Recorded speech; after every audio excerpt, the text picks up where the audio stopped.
When intuitive community prioritizes intuitive listening, we prevent compounded trauma, prolong existing resources, and provide extensive relief for many different kinds of people in hardship. Recently, we have come to focus on helping groups like the following. People dealing with physical illnesses that confuse doctors, including chronic Lyme disease, ME/CFS, Ehlers-Danlos, MCAS, over 7,000 rare diseases that may affect 25 million people just in the US, and other conditions often misdiagnosed as psychiatric illness, like factitious disorder, conversion disorder, or hypochondria. People who are vulnerable without safe and supportive housing. The housing crisis isn't new news, but is more directly life-threatening for certain people than others. Available options are direly insufficient, especially for people with mental or physical health issues and those fleeing abuse. Young people in suicidal distress because of educational models.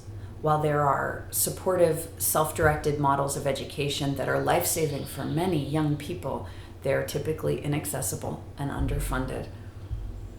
People who are not helped by mainstream psychiatry and mental health treatment, including many people with mental illness and people misdiagnosed due to physical illness, situational problems, and problematic professional systems.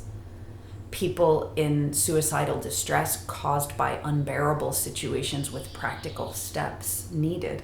Existing suicide prevention efforts focus on mental health and do not extend to practical steps toward situational solutions.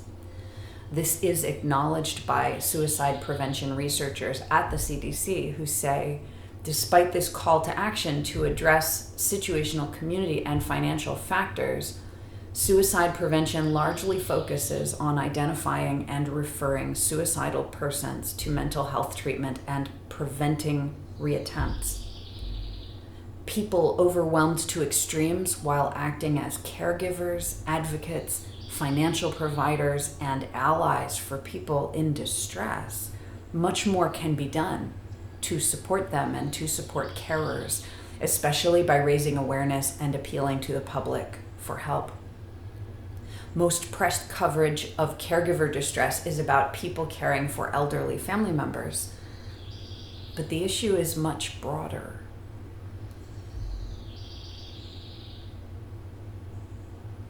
Cross-disciplinary, integrative advocacy ensures every member of a community is able to communicate with helping professionals in that community and in other interconnected communities. All people, including professionals, can have supported access to information and solutions that may not be familiar to their immediate subjects of expertise. The most financially responsible approach presents simple applications to mitigate diverse, challenging, unique, and otherwise very expensive situations. Open access toolsets in mindful, collaborative environments relieve overwhelm in professional networks and create sustaining nourishment by supporting individuals to make sustainable, nourishing choices for themselves. Regenerative hubs of practical solutions like the ones we are working with every day relieve previously impossible situations. We now have this experience frequently because we've chosen to prioritize intuitive listening.